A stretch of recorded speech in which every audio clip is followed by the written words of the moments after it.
In the heart of the lush, sunlit village of Nkwanta, where the echoes of ancestral songs mingled with the rustling of tall grasses, lived a young girl named Zara. Her name was spoken with reverence and admiration, for Zara was known far and wide for her extraordinary hair. It was not just a feature of her beauty, but a symbol of grace and lineage. Every morning, as the first light of dawn filtered through the small window of her modest home, Zara would sit by her vanity, a serene look of contentment on her face. Her hair, a cascade of lustrous ebony waves, fell in silky strands down her back. Each day, she would carefully comb through her tresses with a wooden brush that had been passed down through generations. The brush, intricately carved with patterns of stars and moons, seemed almost magical as it glided effortlessly through her hair. As Zara worked the brush through her hair, the sun's rays would catch the gleam of her locks, making them shimmer like threads of gold. Her hair was not only beautiful, but also incredibly long, reaching down to her waist and beyond. It flowed with such elegance that it appeared to have a life of its own. The village women often marveled at its beauty and sought Zara's advice on maintaining their own hair. Her mother, a wise and gentle woman, would often stand by and watch her with a proud smile. "Zara," she would say, "your hair is a gift from the ancestors. It holds the stories of our people and the strength of our lineage. Treat it with care and respect." Zara took her mother's words to heart, and every day, she performed her grooming ritual with reverence. She would braid it into intricate patterns for special occasions, adorn it with beads and flowers, and keep it free from tangles and knots. Her hair was the pride of her family and the envy of all who saw it. However, not everyone in Nkwanta admired Zara's beauty with good intentions. Mama Abeni, the village's only hairdresser, had once been renowned for her own beauty and skill. Her salon, a modest but charming establishment adorned with colorful fabrics and fragrant herbs, was a popular place for the villagers to seek beauty treatments. But years ago, Mama Abeni's once beautiful hair had fallen victim to a mysterious and dark curse. Her once lustrous locks had withered away, leaving her with only sparse, thin strands. Since then, she had harbored a deep-seated jealousy towards those who possessed the beauty she had lost, none more so than Zara. Mama Abeni was skilled at hiding her resentment behind a mask of kindness. She would greet Zara with warmth and praise, but her eyes, shadowed by envy, betrayed her true feelings. She often spoke of Zara's hair with admiration, though her words were laced with an underlying bitterness that only she could feel. Her jealousy festered in secret, and though she maintained a facade of goodwill, she yearned for a way to reclaim what she had lost. Mama Abeni had heard old tales of magical potions and curses and had secretly acquired a recipe for a potion that was said to bring misfortune to those who were the object of one's envy. One radiant day, as the village prepared for its annual festival, Zara decided to visit Mama Abeni's salon for a special treatment. The festival was a time of joy and celebration, and Zara wanted her hair to be styled in a way that would showcase its beauty to its fullest. It was an occasion that called for a new look, and she trusted Mama Abeni's skills to create something truly spectacular. Mama Abeni welcomed Zara with her usual warmth, though her heart beat with a mixture of anticipation and malice. "Ah, Zara," she said with a smile that did not quite reach her eyes. "It's wonderful to see you. Let me take care of your hair. I'll make sure you look stunning for the festival." Zara settled into the salon chair, her spirits high with excitement. Mama Abeni began the process by gently washing Zara's hair with a fragrant blend of herbs and oils. As she worked, she kept her movements calm and steady, though her mind was preoccupied with the dark thoughts of her secret plan. Unknown to Zara, Mama Abeni had prepared a special mixture, a cursed potion made from ancient ingredients that had been handed down through generations in her own family. This potion was designed to bring about misfortune and was intended to work by corrupting something precious. As Mama Abeni washed Zara's hair, she quietly mixed the potion into the cleansing solution, ensuring that the potion was thoroughly dissolved. At first, Zara felt nothing unusual. The warm water and Mama Abeni's skilled hands were soothing, and she relaxed into the treatment. However, as Mama Abeni rinsed out the shampoo, Zara began to notice an odd sensation. Her scalp felt strangely tingly, and when she glanced down, she saw clumps of her once beautiful hair falling into the basin. Panic surged through Zara as she watched in horror. Her hair, which had always been so full and vibrant, seemed to be disappearing right before her eyes. She looked into the mirror and saw her reflection, a face framed by strands of hair rapidly falling away. Within minutes, her once glorious mane was reduced to a bald scalp. Zara's heart pounded as tears welled up in her eyes. She felt a profound sense of loss and betrayal. Mama Abeni, feigning shock and dismay, tried to comfort Zara, though her insincerity was evident. "I'm so sorry, Zara," Mama Abeni said with a false note of sympathy. "This shouldn't have happened. I'll do everything I can to fix it." Zara, overwhelmed by grief and humiliation, fled from the salon. She stumbled through the village, her head held low, hiding her baldness from the curious and concerned eyes of the villagers. She sought refuge in her home, where she locked herself away, unable to face the world. The village buzzed with concern and speculation. Zara's sudden and drastic change left everyone in shock, and the villagers tried to offer their support. Her mother was deeply troubled and, with a heavy heart, decided to seek the help of Nana Efua, the wise old woman who was known for her knowledge of ancient remedies and magic. Nana Efua listened carefully as Zara's mother explained the situation. The wise woman's face grew serious as she examined Zara's scalp and pondered the curse's origin. After a moment of contemplation, she revealed the unsettling truth. "The loss of your hair is not a natural occurrence," Nana Efua said solemnly. "There is a curse at work here. It was likely cast by someone who harbored great envy.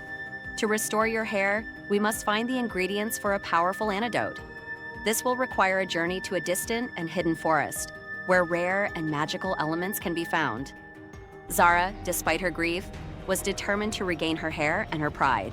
She agreed to embark on the quest for the antidote, knowing that it would be both challenging and perilous. Accompanied by Nana Efua, Zara set out on her journey. Their path led them through dense forests and treacherous terrain, each step fraught with obstacles. They encountered wild creatures, braved harsh weather, and navigated through dark and eerie landscapes. Their journey was arduous.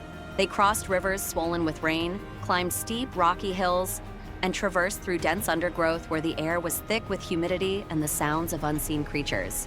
Each night, they made camp under the stars, sharing stories to lift their spirits and discussing strategies for overcoming the next day's challenges. During their travels, Zara struggled with her own feelings of anger and betrayal. The loss of her hair had been a blow not just to her appearance, but to her sense of identity. Nana Efua provided wisdom and encouragement, teaching Zara to channel her feelings into determination and resilience. At one point, they encountered a wise old hermit who lived in a small, secluded hut deep in the forest. The hermit was known for his knowledge of ancient lore and magical artifacts. He gave them a crucial piece of advice. To find the rare flower you seek, you must follow the path of the moon and the stars. Only by understanding the harmony of nature will you find your way. Armed with this new insight, Zara and Nana Efua continued their journey with renewed purpose. They carefully navigated by the positions of the moon and stars, finding themselves guided by an unseen hand towards their destination. Finally, after days of travel, they arrived at the hidden forest. The forest was unlike any they had seen before. The trees were enormous, their branches stretching high into the sky, and the ground was covered with a thick carpet of moss that cushioned their footsteps. The air was filled with the sounds of distant, melodious birds and the faint rustling of leaves. The rare flower they sought was said to bloom only once every 10 years, in a secluded glade deep within the forest. The search for this flower became their primary focus. They faced various challenges, from navigating through dense thickets to avoiding traps set by mischievous forest spirits. One evening, as the sun set and cast a golden hue across the forest, they stumbled upon an ancient, overgrown stone archway. Beyond it lay a serene glade bathed in soft, ethereal light. The air in the glade was cool and filled with the scent of blooming flowers. At the center of the glade was a solitary tree, its branches heavy with the rare flower they sought. The flower was unlike any Zara had ever seen. Its petals were a vibrant mix of deep violet and shimmering silver, and they seemed to pulse with a gentle inner light. It was said that this flower held powerful restorative properties, able to reverse curses and heal even the most profound wounds. Zara and Nana Efua approached the flower with reverence. Nana Efua carefully harvested the petals, taking care not to damage the delicate plant. As they worked, Zara reflected on the journey that had brought her to this point. She thought about Mama Abeni and the pain of her betrayal, but also about the strength she had discovered within herself. With the rare flower in hand, Zara and Nana Efua returned to Nkwanta. they went directly to Nana Efua's home, where a makeshift laboratory had been set up for the preparation of the antidote. The process was intricate and required precise measurements and careful handling of the flower's petals. Nana Efua worked tirelessly, grinding the petals into a fine powder and mixing it with other ingredients, including the essence of sacred herbs and a touch of moonlight captured in a special vial. The antidote needed to be potent, yet gentle enough to heal Zara's scalp without causing further harm. As the antidote was prepared, Mama Abeni arrived at Nana Efua's home, filled with a mix of regret and hope. She had been reflecting deeply on her actions and was eager to make amends. "Zara," she said, her voice trembling with genuine remorse, "I am truly sorry for what I've done. I hope you can find it in your heart to forgive me. I want to help you restore your hair." Zara, though still hurt, could see the sincerity in Mama Abeni's eyes. She decided to accept Mama Abeni's help as a step towards healing not just her own wounds, but also the rift that had formed between them. The antidote was applied to Zara's scalp in a careful and ritualistic manner. As Mama Abeni and Nana Efua worked together, Zara could feel a gentle warmth spreading through her scalp. It was a soothing sensation that eased the pain and discomfort she had been feeling. Days passed as Zara continued the treatment, and gradually she began to see signs of recovery. Fine, delicate hairs started to sprout from her scalp. The process was slow, but with each passing day, Zara's hair grew stronger and more vibrant. The villagers watched with a mix of curiosity and admiration as Zara's transformation unfolded. Her once bald scalp was now covered with soft, dark hair, and the beauty that had once defined her was beginning to return. As Zara's hair grew back, the village celebrated her return to full health. The festival that had been the original reason for her visit to the salon was now a time of joy and reflection. The villagers honored Zara's resilience and the strength she had shown throughout her ordeal. Mama Abeni, deeply remorseful for her actions, took on a new role in the village. She dedicated herself to helping others with their hair and beauty needs, using her skills to enhance and uplift rather than to harm. Her reputation as a hairdresser was restored, but her approach to her craft was transformed by the lessons she had learned. Zara forgave Mama Abeni, understanding that forgiveness was a crucial part of her own healing. The two women worked together to rebuild their relationship, and Mama Abeni became a friend and mentor to Zara. The story of Zara and Mama Abeni became a legend in Nkwanta, a tale of envy, redemption, and the transformative power of forgiveness. Zara's hair, once again a symbol of beauty and grace, was a testament to her strength and resilience. The villagers celebrated her return and the lessons learned from her journey. Nana Efua's wisdom and guidance played a crucial role in Zara's recovery, and the wise old woman continued to be a source of knowledge and support for the village. The tale of Zara's journey was passed down through generations, serving as a powerful reminder of the dangers of envy and the importance of compassion and understanding. In the end, Zara's hair was not just a feature of her beauty, but a symbol of the trials she had overcome and the strength she had found within herself.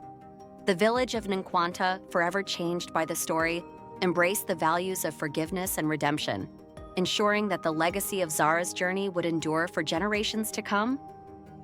Subscribe for more exciting African folktales, and thanks for watching. Bye, my beautiful family.